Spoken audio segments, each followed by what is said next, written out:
सबै कचरा मचरा ल्याउने एकै ठाउँका हुँ हजुर यहाँ सबै गुन्डाबाजबाट यहाँ पुगाउँछ नि यहाँसम्मका यो ठाउँबाट यति धेरै ब्लेडहरू मैले नै जम्मा गरेको छु। मलाई व्यक्तिगत रूपमा लाग्छ आजको युवा पुस्तासँग इनर्जी धेरै छ। सही ठाउँमा लगाउन सक्यो भने पक्कै पनि समाज सफा बन्छ। नमस्कार, मेरो नाम मुकेश सुनार। आज म पुसअप च्यालेन्जको 43 दिनमा छु। आज शनिबार भएकोले मैले प्रत्येक शनिबार 1 घन्टा अथवा 1 घन्टाभन्दा अलि केही समय साथ दिएर यो समाज यो टोल सफा हुन्छ भनेपछि हामी सबैले साथ दिन जरुरी छ। योसँगै आज धेरै युवाहरूले सफाई गरेर हाम्रो अभियान यी युवाहरूको अभियानलाई सफल बनाएका छन्।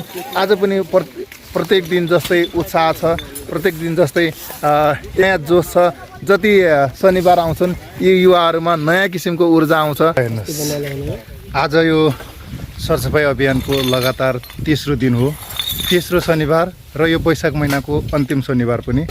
युवाहरूको यो उत्साह, यो जोस जाँगर र यो समाजप्रतिको सकारात्मक भावनालाई हामीले मान्नै पर्छ। आज जम्मा एक गाडी फोहोर सङ्कलन भएको छ, यहाँ देखिन्छ।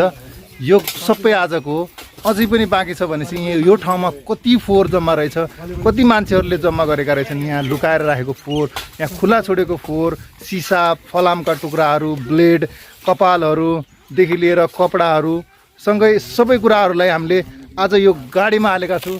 यो गाडी देख्न सकिन्छ, यो पुरै भरिएको छ। एउटा गाडी, यो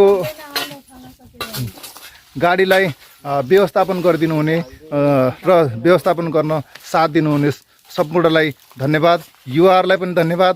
आज साना भाइ बहिनीहरूले पनि सहयोग गर्नुभएको थियो, उहाँहरूलाई पनि धन्यवाद। आजको सरसफाइमा साथ दिने सबैजना यहीँ हुनुहुन्छ। केहीजना घर गइसक्नु भयो पनि उहाँहरूलाई पनि धन्यवाद।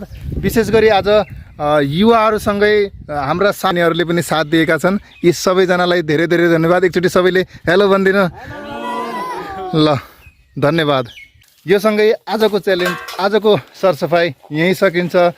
धन्यवाद।